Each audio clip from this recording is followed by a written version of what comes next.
We're gonna sit right here next to me.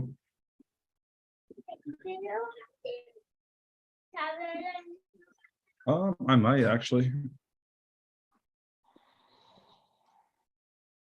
Yes, I do. All right, cool. We're live on YouTube. My dog's being annoying again, guys. Sorry.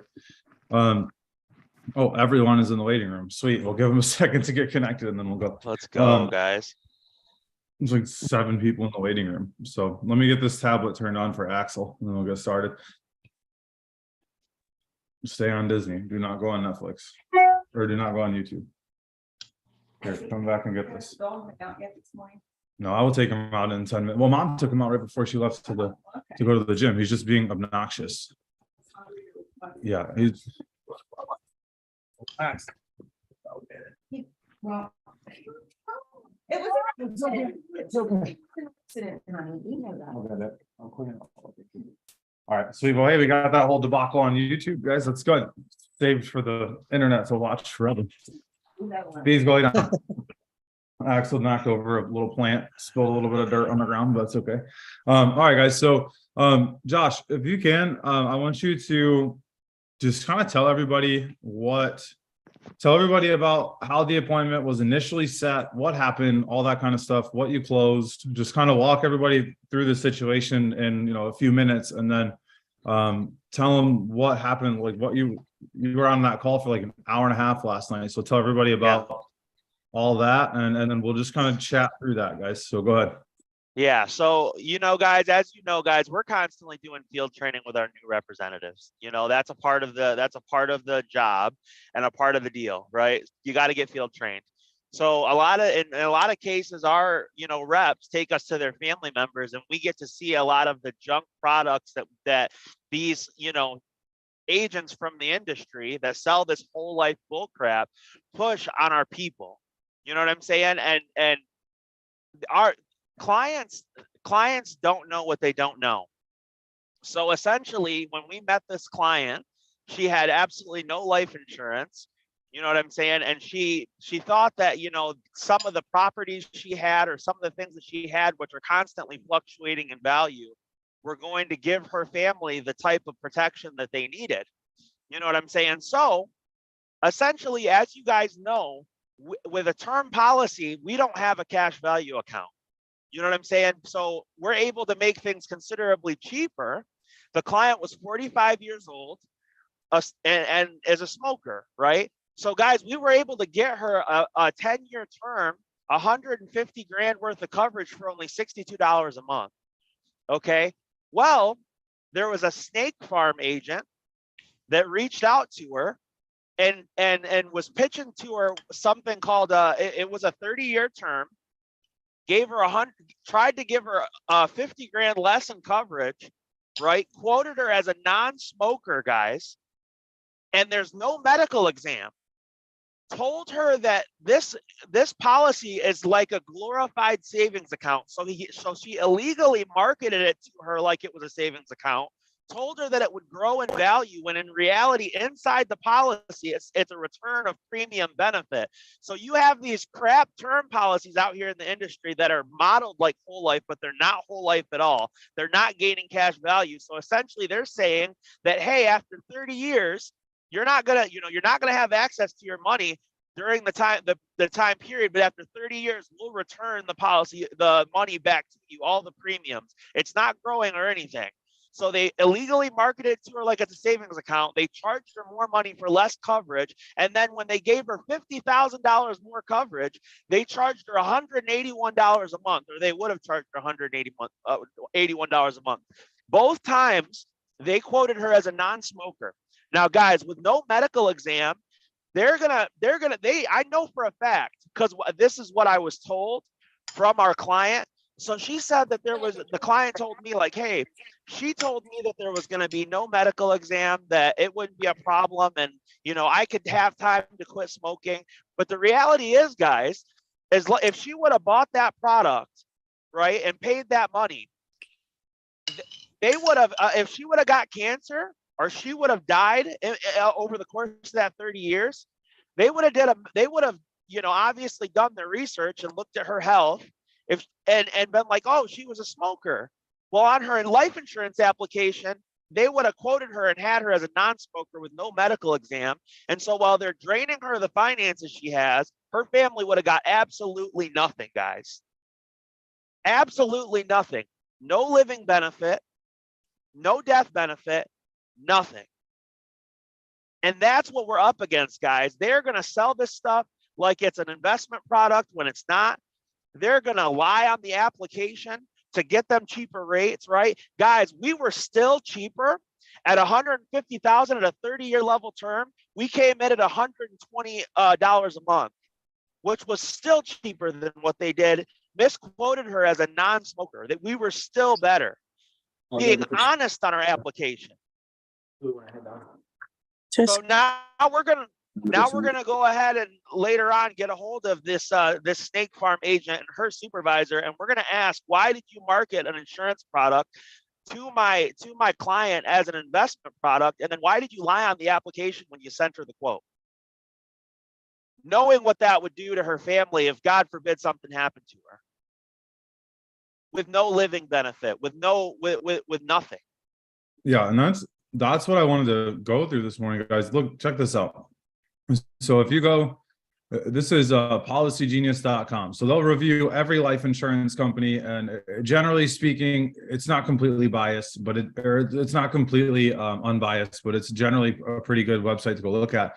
So this is just about return of premium in general. This isn't even about State Farm. It's just about the product itself, the concept of return of premium, right?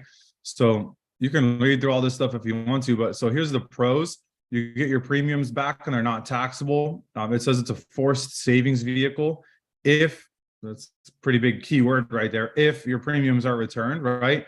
Because the whole reason they sell this to you is because you're going to be able to quote unquote get your money back. But it says it's a lower cost than other whole life insurance, or sorry, than whole life and other types of permanent life insurance. It's comparing it to a whole life, but it's not. Like, it literally says other types of permanent life insurance. It's not a permanent life insurance product. It's literally a 30-year term. Like, it says it on the policy, right, Josh?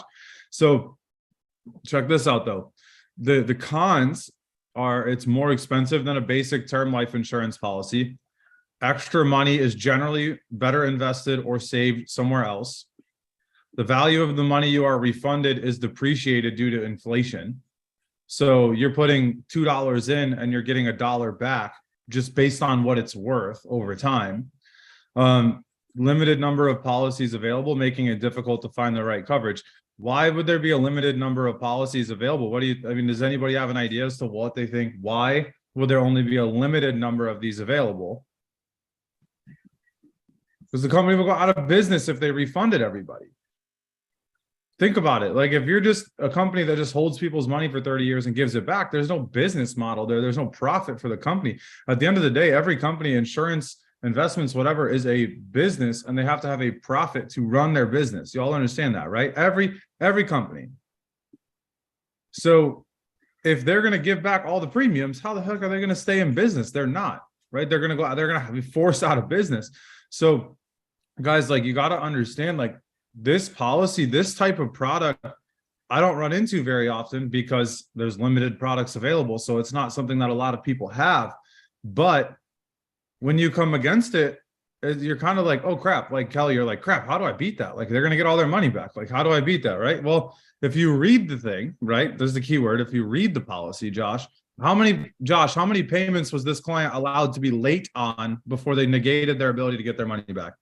2 payments over the course of 30 years. You missed that payment 2 times. You fought it at any time. You're losing all the money. So you're losing all the money. So over the next 30 years, what are the chances that your client is going to not miss 2 payments? Just 2. I'm not saying I'm not saying that they're not responsible. I'm not saying that they're doing it on purpose, that they don't handle their money well. Nothing Stuff like that. happens. Yeah, y'all know, you know how it happens. Sometimes, like, oh crap, I forgot to pay that bill. Well, if you're not 30 yet and it's happened to you, you've only been an adult for like 10 years, like myself, right? And you've missed more than 2 payments, you're not getting your money back. And that's the whole premise of what they're selling this on. Guys, you understand also, on top of that, She directly told them that she has a tobacco policy with Prime. She is a tobacco rated consumer with Primerica. And this person directly quoted her a non-tobacco product to compete against a tobacco rated product without doing a medical check. She wouldn't even, she won't get approved, like 90% sure, because the insurance companies, there's like a database, they can see other policies. You know this, right? Yes, exactly. That's why when you put in a quote with Primerica, it'll pull up the customer's product sometimes. It'll say, hey, is this an existing product for you? You're like, oh crap, yeah, it is. So when the company goes to underwrite the product, what's going to happen, Marlinda, is they're going to see that they just got approved for a tobacco rated policy 2 months ago. And it's probably not going to get approved. And if it does, like Josh was saying, if it does, and let's say this lady got some type of terminal illness or something a couple of years from now, and she passes, and they do blood work and they find that she passed because of lung cancer caused by tobacco or something like that, it's not gonna pay out. Now Primerica would give them their premiums back, but this company would not. State Farm won't. They won't pay out. They won't pay out, and they won't give her money back. Guys, you have to understand, like, when Art Williams started Primerica, the crusade was against whole life. Like right now, the crusade is against all this other crap on the market that they've tried to twist and make look good for companies that really don't have the best interest of the client at heart.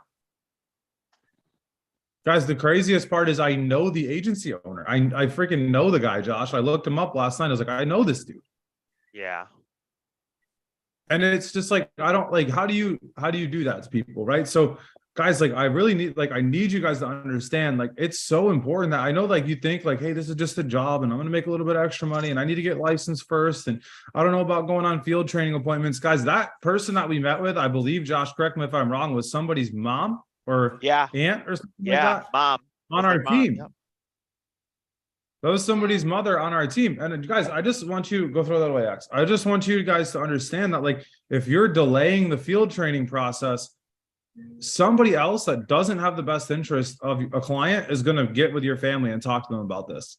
I'm just being honest with you. And people are going to reach out too. Why? Because as they get older, they get more conscious about life insurance, right? Like y'all do. I know you do. Like, as you get older, you're like, hey, I probably should get this eventually, right? But I'm not going to do it right now because I'm 17. But when I get to 40, I'll get it. Guys, but the reality is, if that lady came across a State Farm agent before a Primerica agent, she probably would have got sold that garbage. Because it sounds good and they're good with their words. Guys, you got to understand what we're up against. Field training is so you can learn that crap in the field. And you can see how they're getting ripped off. You can see where these agents come in and they just don't give a crap about the clients. And they're just leaving them in a wake of destruction. Honestly, imagine if that was like, I'm dead serious, guys. Some of you guys won't want to do what I'm going to tell you to do right now, but I want you to just imagine that was your mother in that instance that got sold that was trying to get sold a different policy that wouldn't pay out. And if something happened, and you were stuck with all the expenses because of that.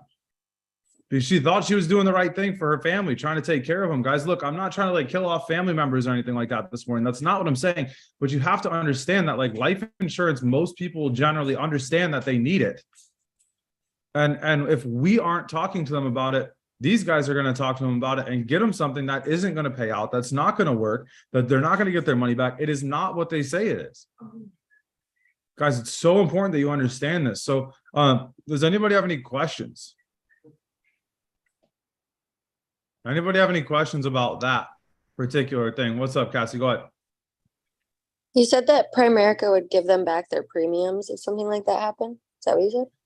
Yeah, so typically in a situation where if there was like a misquoted something or other, like misquoted gender, misquoted age, misquoted health rating, something like that, and somebody passes away, they will pay out. So let's say you click the wrong box on the application and you click male, not female, or female, not male. I think we talked about this a couple weeks ago. And if they pass away and they're a male, but you quoted them at a female, they will only pay out the male equivalent of the amount that they paid. But on the flip side of that, if they're a male, but you clicked female or what did I just say? If they're a female, but you clicked male, and you're paying at male prices, females are cheaper typically. So they would get the difference would be refunded to their premium, to either refund it or they would just get a little bit more on the death benefit payout. So they always will take care of our clients. Like, that's what you guys got to understand. Like, each situation is different. It's reviewed by underwriting. Do not quote me on that. They would definitely give the premium back, but Primerica will always make it right with the client. If they're overpaying for something, then they will get a refund of it. They'll get the money back, some capacity. They will always take care of them because the longevity of our clients is at the forefront of the company. So they will do whatever they can to make it right. Does that answer your question? Yep. I had them refund. I had one client, guys, this is a rabbit trail real quick, but I had one client after 9 months. They're like, I never signed up for this. I want all my money back. And they called freaking home office, and home office gave them all their money back. I was like, what the heck? But I didn't get a charge back for it, Cassie. They called me and talked to me about it first, but I was like, what the heck? But they took care of the client, and they also looked out for the agent at the same time. Like, what business, what company is going to do that? Like, they're going to refund the client 9 months after they freaking docu-signed everything, or not docu-signed, but they go, like, it's pretty, you can't not give your information. You can't just fill out an application for something. Marlinda, chargeback's a canceled policy in the first 13 months. So you got to make sure those policies, when you write them, make sure they stick. It's just like any other business. At my gym, if I charged your card and you didn't want it, and you told the bank that you didn't approve the charge, I would get charged back for the credit card payment that you did. So it's a normal business thing that happens, but if you're doing what you should do, you should never see more than 10% at a time charging back. And I can tell you that is accurate now that we're doing what we need to be doing and we're moving in the right direction. So what else, guys? What other questions you guys got? Feel free to unmute yourself and ask, guys. So I have a question. So if she were to not die from like a tobacco related like illness or something like that, when the person dies, just to see if there's like still a smoker, like if she were to be in a car accident, medical records Can like you still say that? reviewed in this manner? Can you say that one more time? Because it cut out like right in the middle of you talking. So you said if she died from a non-tobacco related something or other, and that's about all that I heard. Yeah. So if she were to die from something not tobacco related, is her like medical records still reviewed in that sense? Like, Yeah. and So we're still going to review medical records. They're still going over because when someone passes away, they're going to go over it. Now they're not going over it looking for a reason not to pay out. I need you guys to understand that. Like, they're not looking for like, we're not going to pay this client out because they said they were born on April 2nd. Really, it's April 3rd. Like, it's nothing like that. But well, they need to look through everything just to make sure everything's good. Or they got to make sure that things are moving in the correct direction for the family and for the client. So that way they're not paying out something that doesn't make sense. But they don't look for it to charge or to not pay out. They're not looking for it to not pay out. They're looking for a reason to pay out, but they got to go and make sure everything is like in the right order. Does that make sense? yeah, that makes sense. Thank you. Okay. Yep, no problem. What else you guys got?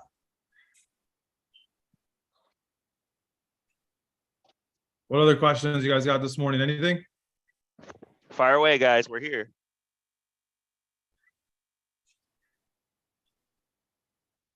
I know you got a question, guys. Someone's got a question. Don't sit there by yourself. There's 28 of you on here. There's no way that made sense for everybody.